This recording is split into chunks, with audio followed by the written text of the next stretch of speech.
সঙ্গে আছেন নলিনী বাবু, নলিনীকান্ত চৌধুরী। উনি আমার কাছে গত বছর ডিসেম্বর মাসে আসেন। ওনার সেখান থেকে আমি পোর্টাবিলিটি করে নিয়ে আসি আমার কাছে। ওনার ওয়াইফের একটা ক্লেম হয় জানুয়ারি মাসে, 2023 জানুয়ারিতে। তো সাইনাসের একটা অপারেশন হয়েছিল।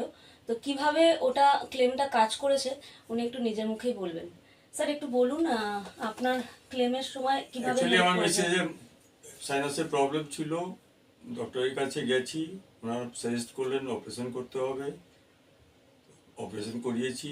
আমি এনাকে বললাম আমাকে ক্লেম চাই, উনি সঙ্গে সঙ্গে হসপিটাল ফাইল করিয়ে দিল, ডক্টর ওখানে অপারেশন করে দিল, সঙ্গে সঙ্গে পেমেন্ট হবে, ফুল পেমেন্ট। কত টাকা খরচা হয়েছিল স্যার ওটা? প্রায় 2,12,000 টাকা খরচা হয়েছে। ক্লেম পেয়েছি প্রায় 2,01,000 না 2,000। আর তারপরে যে আফটার আর বিফোর ছিল সেটাও আমি after 3-4 months I got back full around 40,000। তো মেডিক্লেমটা তাহলে এখন কতটা দরকার সেটা একটু বলুন স্যার। আমি কত পলিসি দিলাম, 20-25,000 না 50,000 কত দিলাম মনে নেই, লেকিন যার বিমারিতে খরচা হলো 100% আমি পেয়ে গেছি। That is the benefit of the mediclaim. Mediclaim এখন একটা খুব দরকার, মানে এইটা খুবই দরকার। মেডিক্লেম ছাড়া তো থাকাই উচিত না। 45,000 টাকা ছিল আপনার প্রিমিয়াম, আর আপনি ফর বোথ। হ্যাঁ, দুজনে একজনই পেয়ে গেল প্রায় 2.5 লাখ টাকা। 2.5 লাখ। তো এটা ক্লেম আমরা অনেকেই ভাবি যে মেডিক্লেমের টাকাটা পুরোটাই আমার নষ্ট হচ্ছে। না, 100% নষ্ট হচ্ছে, একদমই নষ্ট হচ্ছে না। একবারই দিতে গেলে পুরোটাই 5 বছর প্রিমিয়ামটা চলে আসে। কোনোদিন যদি নষ্ট ক্লেম হয় একটা এজে বা কোনো কারণে অ্যাক্সিডেন্টাল, আমাদের তো বয়স বাড়ছে, ক্লেম তো হবেই, শরীর খারাপ হবেই, তখন তো মেডিক্লেম আছে।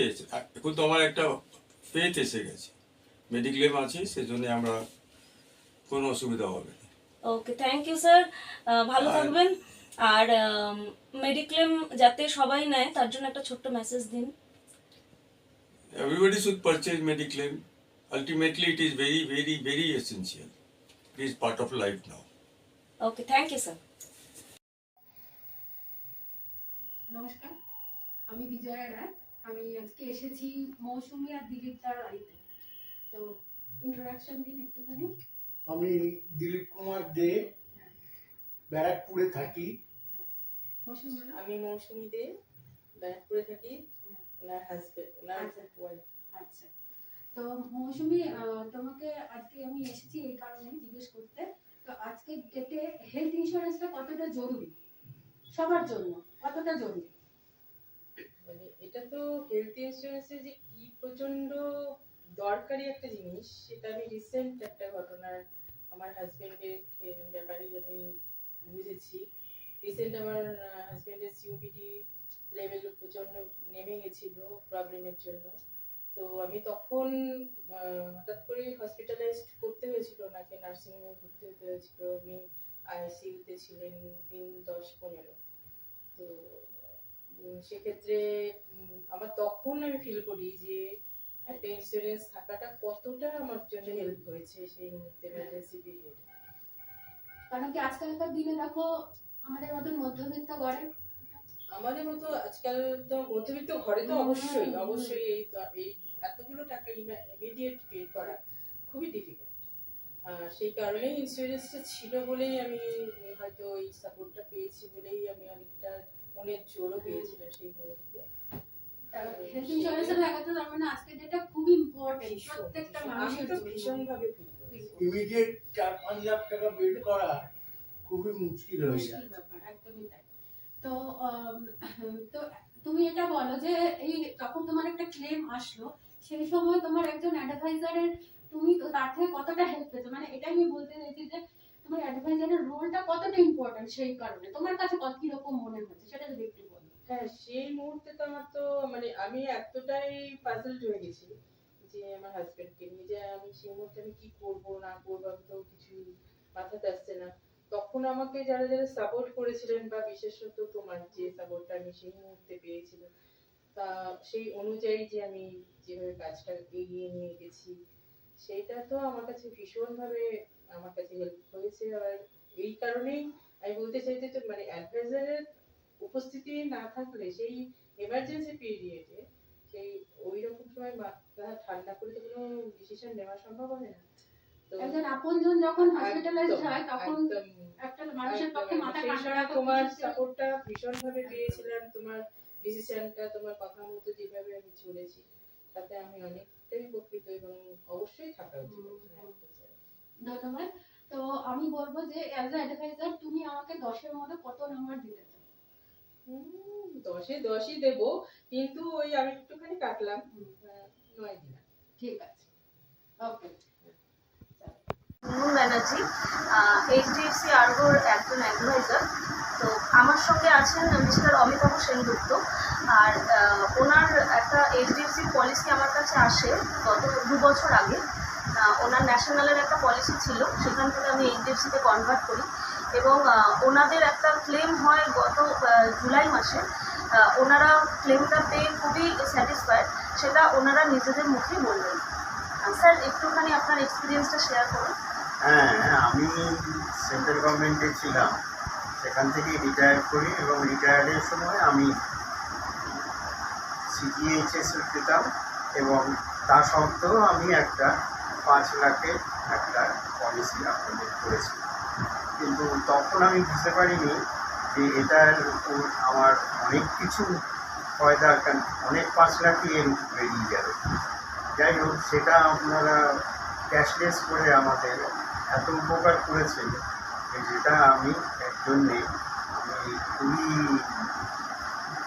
আমি মানে এটা বলতে পারেন যে আমি খুশি। আর প্রথম কথা, দ্বিতীয় কথা হচ্ছে যে আমাদের যেটা ছিল ন্যাশনালে, সেটাই আমাদের অসুবিধাটা ছিল আমাদের রিয়েম্বার্সমেন্ট করতে। এখন কিছু একটা করতে গেলে আমি একটা দাঁত ক্যাটারাক্ট অপারেশন করেছিলাম কলম্বিয়াতে,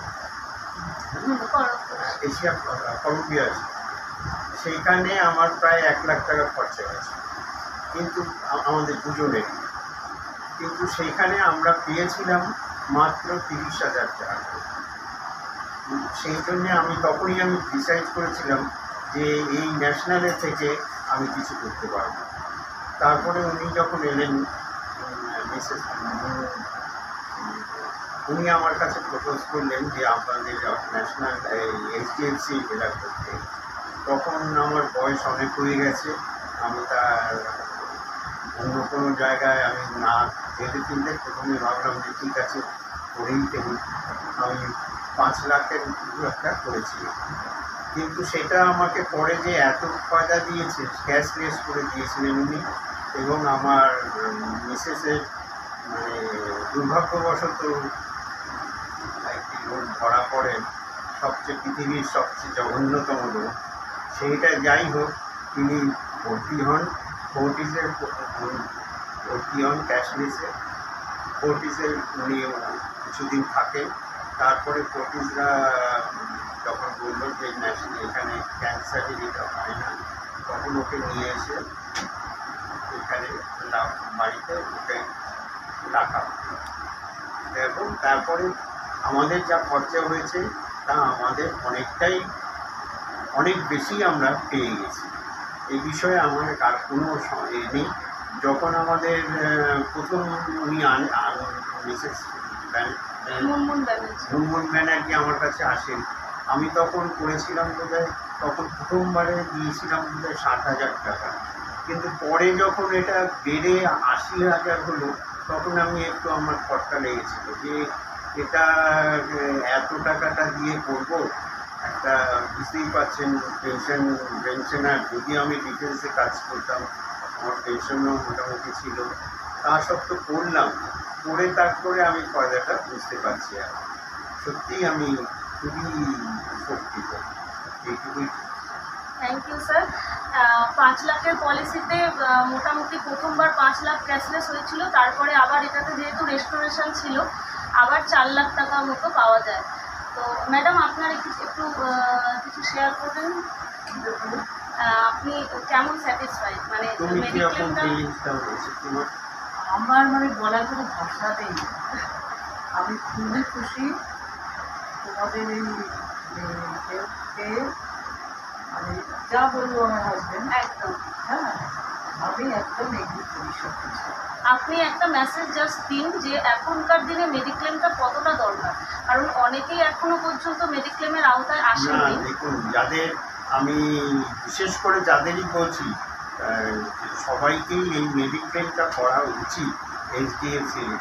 কেন বলছি, এটাই যা ফায়দাটা আমরা পেলাম সে সুবিধাটা আপনারাও যাতে পান, সেই জন্য আমি অনুরোধ করব যদি কেউ না করে থাকেন তবে এটা করতে পারেন। এটা সত্যিই আমাকে উপকৃত করেছে, আমি সেই জন্য এটা আপনাদের শেয়ার করতে পারি। তো ধন্যবাদ স্যার, থ্যাংক ইউ।